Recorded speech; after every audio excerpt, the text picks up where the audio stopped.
So people often ask me, what's the garden looking like in November? What can we harvest? What can we use for making herbal remedies? So I thought I'd take you for a quick walk around my garden to see what's there. Now, the summer we've just had has been really warm. Well, the autumn's been really warm. So there's a lot of stuff that's still sort of seedlings and in flower that wouldn't normally be in flower. And a really good example of that is my seedlings of calendula here, as you can see. And normally they would be sprouting sort of in the summertime, but because it's been such a weird season, they're still here. And what I'm going to do is I'm going to actually bring them inside because it's starting to get a little bit cold now. So those guys are going to get repotted, bundled up and brought inside so they can overwinter in the warmth. Just sort of moving around, you can see that the sage is still full of leaf. But because it's autumn, the vitality's gone from the leaves, so it's not something we'd harvest right now. So it's something that we have sort of spring, summertime. But it's a really good example of what you're looking for when you're looking to harvest. So you want something that's got a lot of vitality to it. So generally we harvest flowers and leaves in the spring and summer, and roots and barks in the autumn and winter. So moving around here, this little guy here, let me move back, is marshmallow, and we can harvest the roots and the leaves. So if we wanted to, we could dig this up and we could split the root and we could tincture that or dry it, powder it. The marshmallow root powdered makes a really good sort of cough mixture, so that's something that we might consider doing. And then just behind it you'll see there's the thyme, and again that's one that we would harvest in the spring and summer, so we'll just leave those two to overwinter. And then just behind it is what's left of the comfrey. Now the comfrey was really vibrant through the spring and summer, and I made a lot of herbal remedies using the leaves. You can also use the root. So what we would do is we'd wait for this to die back just a little bit more, and then we're going to dig up the root, split the root so we plant some of it back, and then the rest of the root we're going to tincture or make an infused oil from, something like that. So the comfrey, it's one for external use at the moment. We don't tend to use it internally. But it's a bit of a favourite of mine, as you know. And then alongside it we've got the rosemary. Now with the rosemary, because it's so full of volatile oils, you can harvest right up into the autumn, and the way to tell if it's still a good time to harvest is just run your hands up the leaf there, and if it still smells really strongly of rosemary, you know that you can still harvest it, and this does. So we could still be making infused oil from the rosemary if we chose to. So moving up into the rest of the garden here, you can see amazingly, let's see if I can zoom into this guy here, we've got some borage, and we don't normally have borage this time of year. There he is, let me zoom into him there. But because the autumn's been so warm, there's still a little bit of borage around. This one really does sort of flower in spring and summer, so it's quite amazing that it's there. And of course in the lawn here we've got a lot of dandelion,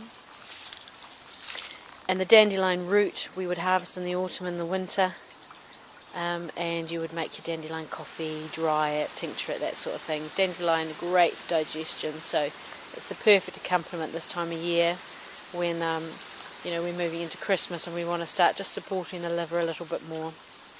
So we've got some remnants from the summer there. If you can see this one is Campaign that's dying back, and I've left this to die back because it's got these wonderful seed heads at the top of it. There you go. And I'm going to let those seed heads drop into the ground so it can re-flower next year. It tends to take a couple of years before it gets this tall. It was up to 6 foot in the middle of the summer. It was quite an amazing plant to see. So that's another one that we would be looking at. And just over here we've got the last of the roses. So this is what I made the rose petal brandy from, and it's what I make my rose petal conserve from. As you can see, it's a traditional rose, so it smells amazing. It's got a lot of really small petals on it. So bravely the last of the flowers there. And then the other one I wanted to show you over here is the soapwort. And we use the soapwort root mainly to make things like cleansers. It's got a lot of saponins in it, so it emulsifies very easily, so it's very foamy. So once that's died back a little bit more, we would dig that up and we would use the fresh root to make a cleanser or something like that. The other ones we've got beside it, there's jasmine there. We've got some yarrow, and that's one that we would harvest in the spring and the summer, and I've just left that to sort of go on its own accord because I want that bed to really dig down, and I want it to sort of drop its seeds so it will come up stronger next year. And then right beside it, of course, is some chamomile hidden in all the leaves there, which was did amazingly well in the summer, and again that's one I'm going to leave to recover, and so it will come up stronger next year.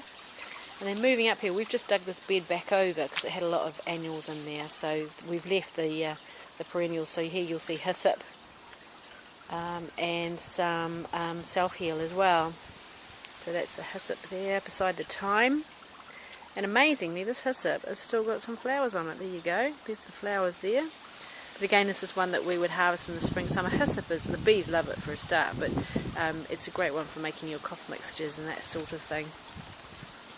And then moving up here, the other plant that I wanted to show you, which is quite amazing, is oh, here's some lemon balm. What we want to do with the lemon balm, you want to harvest this sort of in July time when the volatile oils are really high. And so now that the autumn has come, we're going to cut this right back to the ground so that it can take off again next year. But hidden in here is some nettle. It just appeared of its own accord one day. It decided that it was time for us to have some nettle in the garden, and as you can see, it's got lovely baby leaves on it. And nettle's quite amazing because it's a bit of a cut and come again, really. You can harvest it all through the year as long as you're harvesting these really small little leaves.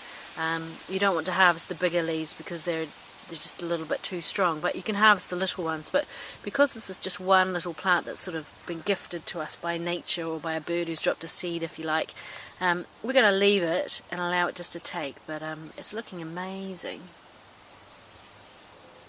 And then moving around past the blackberries, which need to be cut back, you'll also see there's a bay plant here. Let's see if I can zoom out. And for the bay, this is it there, you want to be picking the glossy leaves, so they're sort of the second year leaves. You don't want to be picking the new leaves. So it's the glossy leaves that are high in the volatile oils, and you would pick those now to dry them. So that's the bay. So that's just a quick walk around the garden in November so you can see what's around and what you can be harvesting at this point in time.